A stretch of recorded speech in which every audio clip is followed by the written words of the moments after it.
श्री स्वामी समर्थ. तर आज माझ्या आयुष्यात इतका आनंदीमय दिवस आला आहे ना, ज्या दिवसाची मी 2 वर्षापासून वाट बघत होती. आज फायनली 2 वर्षांनी मी माहेरी चाललेली आहे, भावाकडे, बहिणीकडे. आणि इथं मिस्टरांनी मला बस स्टॉपपर्यंत नेऊन सोडलेलं आहे. मग तिथून पुढे आम्ही PMTनं गेलो. तर इथं असे वोटिंगचा दुसरा दिवस होता, रिझल्ट लागला. त्यामुळे बघा किती मोठे मोठे हार इथं असे JCBच्या साहाय्याने अडकवले होते स्वागतासाठी. मग ते मजा करत करत आम्ही आलेलो आहोत. आणि आता इथं मी आली आहे आळंदीला.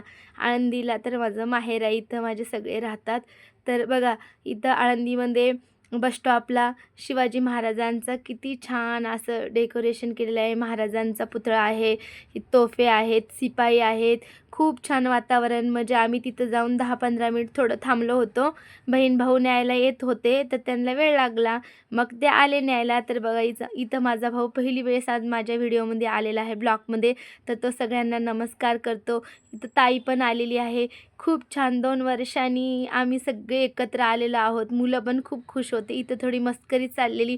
हा माझा भाऊ इथं होता आणि तो वैभवीचा भाऊ पाठीमागे, तिच्या माऊचा मुलगा म्हणजे दादा. तर आम्ही इथं बोलत होतो, थोडं शेअर करत होतो.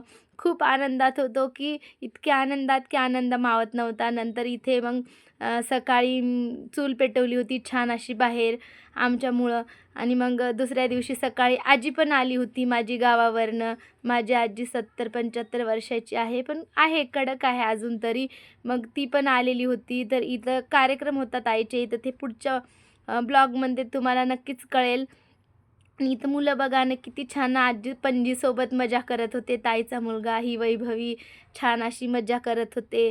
आमची आजी त्यांना सांगत होती गावाकडल्या गोष्टी छान-छान अशा. मग चुलीपाशी बसून आम्ही सगळ्यांनी असं चहा पिलं.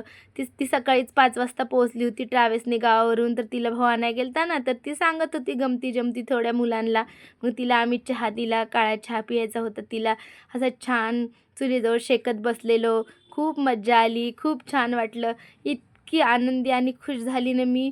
फायनली 2 वर्षांनी आम्ही सगळेजण एकत्र आलो. स्वामीच्या कृपेने आणि आशीर्वादाने माझं हे स्वप्न पूर्ण झालं. आयुष्यात छोट्या-मोठ्या गोष्टी येतात, घडतात, नात्यामध्ये दुरावा येते. पण ज्या नात्यामध्ये आपण वागलो त्याचा पछतावा किंवा मग चुकलं त्याची माफी मागणं, हेच नात्यात सगळ्यात मोठं हे असते, पछतावा असते. त्याच्यामुळे काही लोकं असतात असे, ज्यांना नातेवाईकांचं काही नसते, फक्त पैशाचं पडलेलं असते. चला असो, काही हरकत नाही. भेटू पुढच्या ब्लॉगमध्ये. Thank you.